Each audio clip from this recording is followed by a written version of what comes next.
एक शाही ताज की तरह दिखाई देने वाली ये खूबसूरत इमारत कर्नाटक के बिदर शहर के इतिहास में एक विशेष जगह रखती है। मगर क्या आप सोच सकते हैं कि ये भव्य संरचना एक सूफी संत का मजार है? जी हाँ, ये हजरत खलीलुल्लाह का मजार है, जो चौखंडी के नाम से जाना जाता है। बिदर के बहमनी सुल्तानों के लिए ईरान के ये संत खास अहमियत रखते थे। चौखंडी आज भी बीते समय में बिदर के साथ सूफियों के संबंध और सुल्तानों की धरोहर की एक महत्वपूर्ण निशानी है। हालांकि बिदर को उसके शानदार किले और उसी से जुड़ी अद्भुत बिदरी कला के लिए जाना जाता है, लेकिन उसके अलावा भी यहाँ बहमनी सुल्तानों के समय के कई ऐतिहासिक स्मारक और उनके अवशेष मौजूद हैं।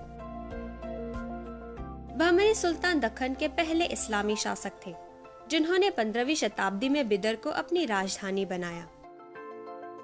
उनकी शुरुआत 14वीं शताब्दी में हुई और बिदर से पहले दौलताबाद और गुलबर्गा शहर उनकी राजधानी रहे। सन 1430 में अहमद शाह बहमनी प्रथम के शासन के दौरान बिदर बहमनी सुल्तानों की राजधानी बना और सन 1520 में उनके पतन तक उनकी सत्ता का केंद्र रहा। बहमनी सुल्तानों की सूफी संतों के साथ एक गहरा रिश्ता था और अहमद शाह ने इस परंपरा को जारी रखा। बहमनी सुल्तान चिश्ती संत हजरत ख्वाजा बंदे नवाज गेसु दराज को मानते थे, जिनकी दरगाह आज भी गुलबर्गा में जियारत के लिए एक प्रसिद्ध स्थान है। अहमद शाह भी गेसु दराज के मुरीद थे।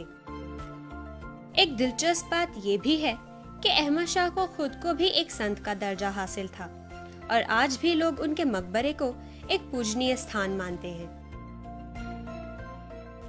ऐसा कहा जाता है कि गेसु दराज की मृत्यु के बाद अहमद शाह ने ईरान के किरमान के शाह नेमत उल्ला वली को बिदर में आकर बसने के लिए आमंत्रित किया था, मगर वो खुद नहीं आ सके और उनके बेटे संत खलीलुल्लाह शाह सन 1431 के आसपास बिदर आए और यहीं बस गए।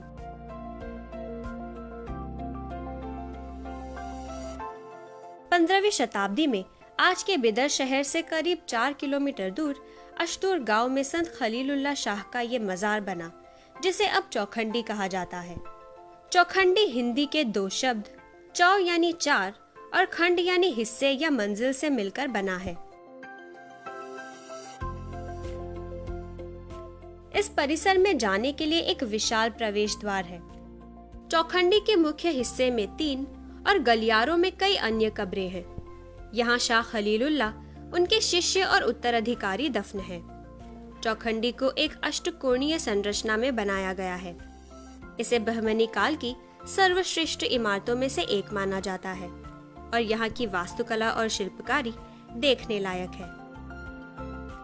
हालांकि ये अब अपने अधिकांश ऐतिहासिक वैभव से वंचित है, लेकिन उसकी आलीशान मेहराबें, सुंदर नक्काशी और शानदार सुलेख और टाइल का काम बहमनी वास्तुकला की हुनरमंदी को दर्शाता है।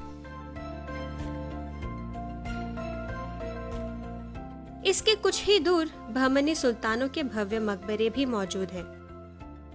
15वीं शताब्दी की ये सुंदर इमारत चौखंडी आज भी हमें बहमनी सुल्तानों और उनकी सूफी परंपराओं की एक झलक दिखाती है।